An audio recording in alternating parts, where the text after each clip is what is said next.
Hey guys, what's going on? It's Ash here coming at you today in Clash Royale. You know, it's been almost a year now since I brought Clyde on the channel to really outline more than just free-to-play tips, but actually outline like a strategy for free-to-play players and for like light spenders, because let's face it, not everybody is 100% free to play when you use the term free to play. So it just kind of means that you're not blowing hundreds of dollars on Clash Royale. So today I am so excited to bring on Swood to the channel. Swood, how you doing, man?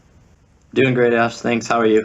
I'm doing fantastic. I actually saw a video on your channel, which is Swood and Mike G Clash Royale. You guys should go subscribe. And you actually outlined like a really cool, this is quite a while ago, how to max your account, basically, tips and tricks. And you outlined a really intricate strategy, and of course, like a week later, Clash Royale changed the shop, they changed like the whole economics of the game. But it really intrigued me that the level of thought that you put into that video, so I would suggest everybody out there goes and subscribes to your channel after they're done listening to this interview, of course. So today I invited you on to talk a little bit about free-to-play, right? And you know, like I said, beyond just tips. So let's kind of open it up with like a broad, vague question to you. And that is, free to play is such a struggle in Clash Royale, especially on ladder. So what should a free to play player be doing? And then how does that differentiate between someone who does spend maybe, let's just say, I don't know, $50 a month, or like, anywhere from like $10 to $50 a month? How do those two strategies kind of compare and contrast? Yeah, for sure. So one of the biggest takeaways that I feel like a lot of people miss is ladder is a biased mode. Only the people who are at the absolute max with the level 5 legendaries, they're the only ones on a level playing field. Everyone else is mostly at a disadvantage. So if you're someone who's not spending thousands of dollars, I don't think you should be caring too much about ladder. You're not going to be able to get number one if you are free to play. That's just part of the game. You can be number one in competitive, which is where I think you should go. But for people who don't spend a lot of money or don't spend thousands or none at all, I think the best way is use ladder as a way to push up for newer players who are just new to the game, push up to 3,000 so you're able to get legendaries in your shop, and then just farm gold through the chests or the free challenges they give you. If you do spend a bit of money, you can do some challenges and get the gold. But I think the biggest part is just get the legendaries or unlock all the cards. After that, there is no real reason to push up farther. It's just all your own incentives. But you don't need to spend money to keep pushing up. There's no real gain for that. Okay, I want to talk to you about ladder, one more follow-up question, and also about economics and about the best way to spend your gold and gems. But let me ask you the follow-up about ladder first. Just a reminder to myself. So as far as ladder goes, you say that just push up to 3K and that's it. What if people just want to, try to compete with themselves to try to like up their personal best? Oftentimes ladder, although it can be frustrating to tilt, it's still fun because it's kind of low stakes, right? If you lose 200 cups, you can get them back tomorrow. If you do you think it's maybe a good practice ground, or not even for that because of the card levels? Yeah, so ladder, I feel like it's more of like the casual mode. It's not high stakes like you said. So if you do have the option to be in a competitive clan that's able to do friendlies, that's going to be a lot better for practicing and improving. But ladder is a quick and easy way to get some practice. It's a struggle because some of the interactions aren't the same, and people play weird decks that are common heavy. Like you don't see a lot of the legendaries and epics, but it still is good for practice. Like you don't want to be playing at none at all just because you don't have anyone to practice with. It's still good for that. It's just you're always going to be, if you're playing higher than your card levels, if you're watching Ash, I'm assuming you're better than the average, so you're going to be facing people who are having higher card levels for you, so it's going to be tough when people can like zap your minions or stuff like that. Yeah, I lied. One more question about ladder. What if people just want to compete on ladder? I know that you kind of outlined something to this extent in your video where you used a really interesting strategy as far as card upgrades go, where basically you paced yourself to get to the finish line short or long term. I'd like you to maybe outline that and talk about how it's changed since the shop has changed. But furthermore, maybe give recommendation to start out with on if people do have their heart kind of set on competing in ladder, what would be your best upgrade strategy recommendation? Yeah, so for ladder, I mean, if you want to compete in that, that's all for you. It's just you gotta be aware that it is a bias mode, and you're gonna be facing people that do have higher card levels than you. If you're someone who doesn't have a ton of like epics and legendaries max, which is gonna be hard to, especially with the new shop. Earlier on, you could like what I did was I saved my gold and I wouldn't upgrade cards, and then I'd dump all my gold into legendaries and epics. So I have some like I have 6 max legendaries and I'm a level 12. Wow. So I'm able to, I'm setting myself up to be able to play the max ladder. But for the people who didn't do that, which was most, they only have the commons and rares for the most part. So a good, like, lots of hog cycle decks, those decks focus on having at most 1 epic in your deck, because every week you can request that epic. So take advantage of that and use an epic in your deck if you can.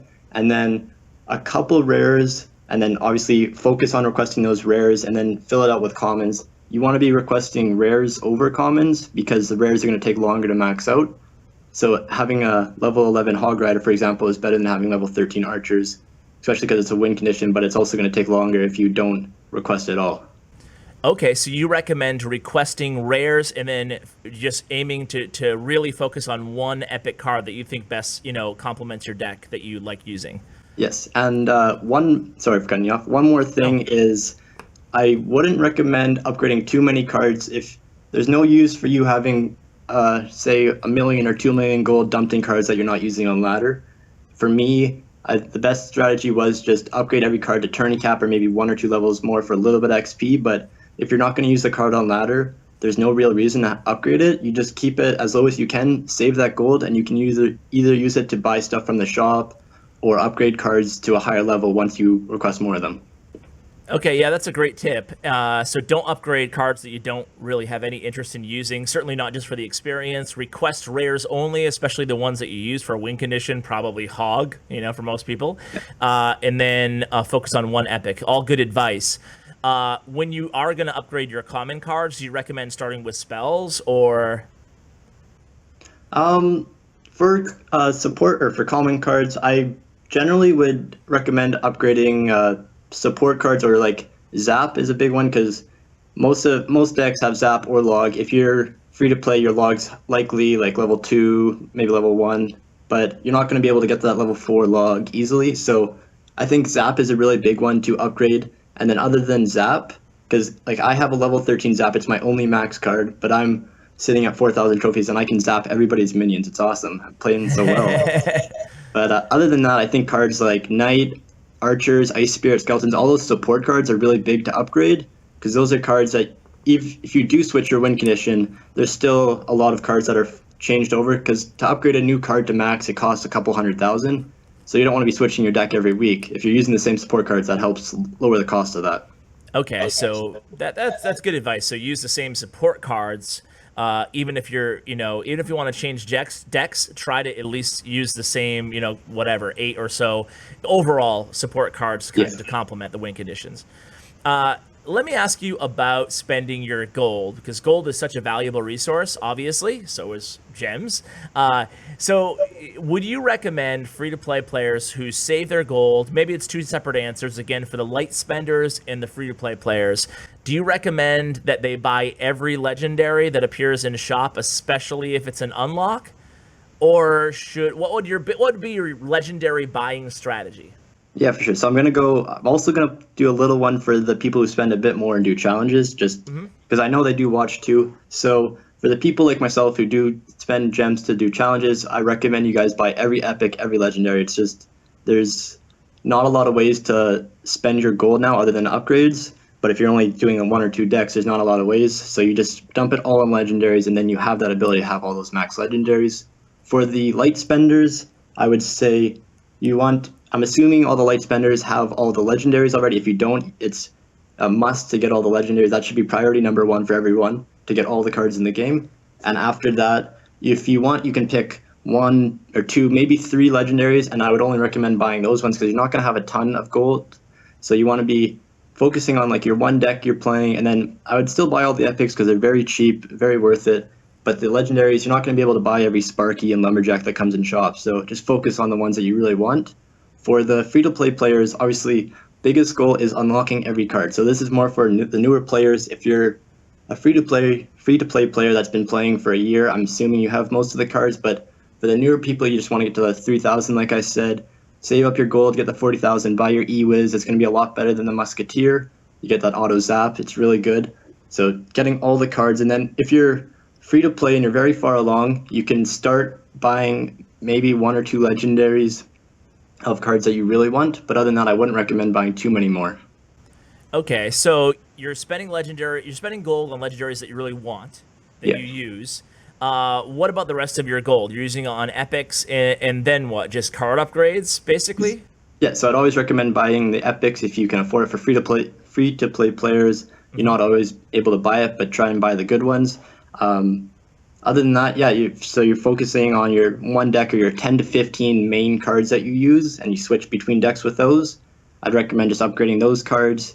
Again, don't upgrade the cards you don't really use. And then if there's a new card that comes out, upgrade it to tourney cap. The gold to XP ratio for the lower levels is a lot more worth it than the higher levels, so it's just good to get them up to tourney cap, and then if you want to play them in a challenge or something, you have them already. Yeah, if you were a light spender player, or I guess we can keep talking about all 3 categories. So what would your strategy be in terms of, okay, let's say, like you discussed, we got to 3,000 trophies, we unlocked the legendaries, and we bought like most of the legendaries. So how would you spend your time in game after that, right? So you're not going to play ladder, you already said. I assume that you prefer challenges. Like, what kind of strategy are you going to use here? Let's just say your budget is maybe $20 a month. Are you just going to play classics? Like, maybe just give a couple budget ranges, starting with total free to play, and then how you would play the game. Yeah, so the first thing that a lot of people I don't think realize about challenges is you're paying basically $1 to get 12 or anywhere from 5 to 15 matches of practice. But if you're in a competitive clan, you can get that practice for free, and it'll be higher level practice, and it can be more centralized to what you want. So I think the biggest thing is try and get in a clan or with friends that are your same skill level or even better, and practice with them. Because if you're practicing with people that are better than you, it's going to help you improve. If you do have gems lying around, challenges are still good. It just, you need to realize that you're paying for practice, which you could get for free. And then challenges, I would say, are better for practice than ladder, but you could do ladder for practice also. It's just, there is no goal to push up, really. It's just all your own incentive. Yeah, that's a really good point about friendly battles. And like you said, you don't need to be in the best clan ever. You just need to find somebody in your clan who you think is better than you. You're right? And, you know, I'm sure some of my viewers are the best in their clans, but I'm sure the majority aren't. You know, there's probably at least one player who you're like, wow, that guy is really good, even if it's with a specific deck. So you can kind of run all your decks against that guy's specific deck that he's really good at, you know, or that gal, and that's a great form of practice. So, okay, let's just say, so that's like the free-to-play player is maybe save up your gems, use them, you know, for special challenges, events, and stuff like that, and play a lot of friendly battles, maybe try to get into some tournaments, maybe play a classic challenge here or there. Yes, tournaments are good too. Yeah, and of course they're pretty difficult to find, although we do host 10Ks every single day on Flex Chat. Shout out, Flex Chat. But, you know, okay, so what about the light spenders? Again, let's stick with that $20 a month budget. What's the best bang for your buck? Is it just grand challenges, maybe like a few a week, or? Yeah, so for light spenders, another big thing is try and, if you do have like a $20 iTunes card and you're waiting to buy some gems, try and wait for the holiday seasons like Christmas and Halloween. They always have little deals, so you can buy $20 for $20 you can buy $20 worth of gems and say a super magical, so, and like 10,000 gold. So they always give you a little deal if you wait. So just try to save up for those, and if you have gems to spare, save, wait for the deals, buy those, and then once you get onto the gems, challenges, are the best bang for your buck. There's no other way to get better value. If you have a ton of gems like I do, buying the legendary chests and shops are worth it, but that's very end game. It's not for everyone, but just challenges. And what a lot of people who do a lot of challenges is they sort of just play them mindlessly. If you don't have a lot of gems, really focus on your challenges. Think those are really big matches. You want to be really focused and trying on those matches. You don't want to just be mindlessly doing it while you're doing something else. You're spending money, so you might as well be trying. Yeah, that's actually really good advice because I mindlessly do them all the time. It's Same. awesome. I do that too.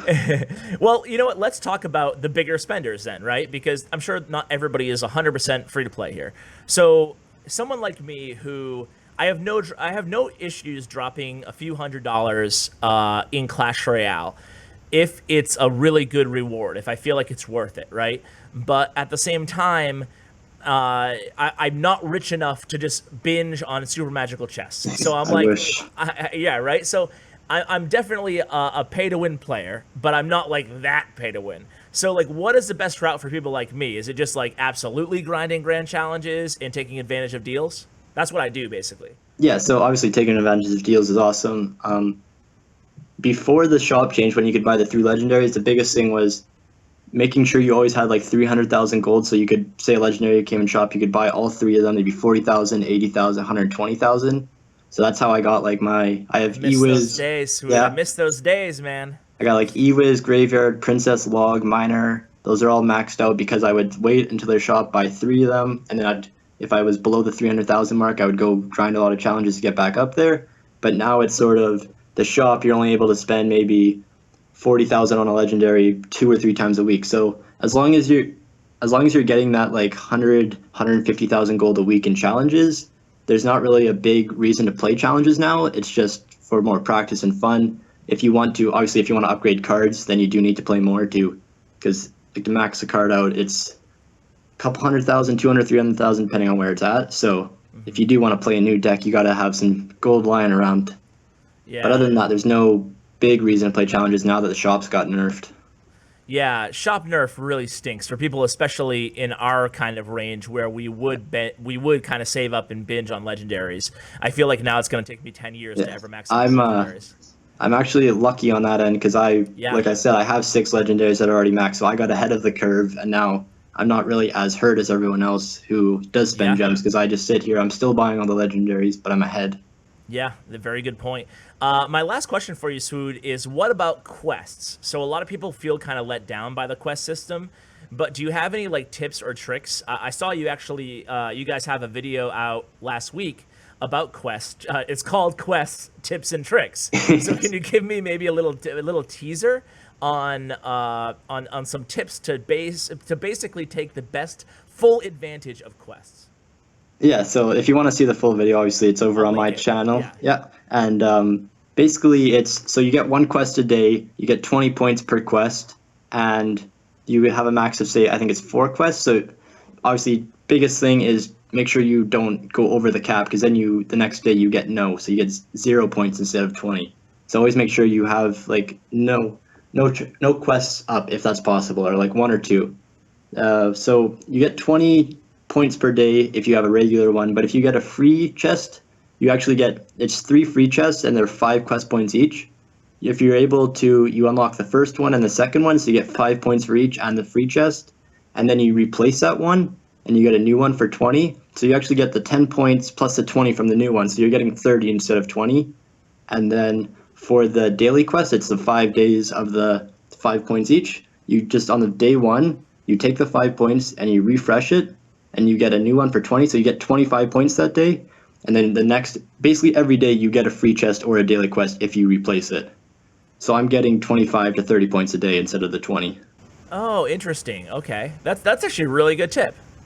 Thanks. Yes, no problem. And I actually, the quest cycles are found out. There's 10 different cycles you could be on. I'll share that video or the picture with you, and you can maybe put it up so everyone can see. Yeah, find there you go, your own guys. cycle. There it is. Thanks, man.